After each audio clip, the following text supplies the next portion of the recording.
Ito na nga yung pera natin. Lalagay ko na siya sa box. Ito yung niregalo sa atin ni Sir Dave na pouch.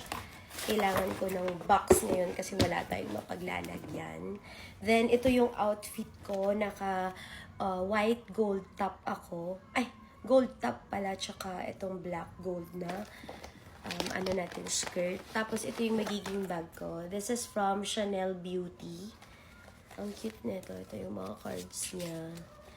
Kasi, meron siyang mga samplers dito. Dahil, ito yung bag na hindi mo mabibili.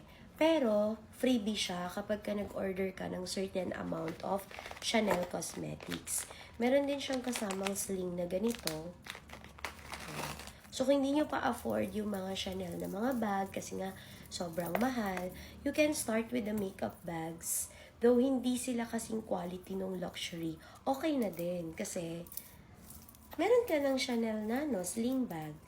So, all I have to do, adjustable pa to. Lalagay ko lang siya dyan. Ito. Natin. Tapos lagay din natin dito sa kabila. Ito na yung magiging bag ko kasi ayokong mag-bag ng ano, at pupunta si Roldan, baka lamog-lamugin ako. Yan ang bag natin. Tapos, i-adjust natin siya dito. Na-adjust kasi siya. So, ito yung regalo ni Sir Dave na makeup kanina. Lagay natin dyan. Actually, super spacious nito.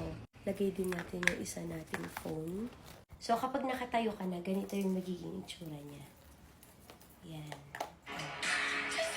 Oh, tulog. Yan. So, alis na tayo.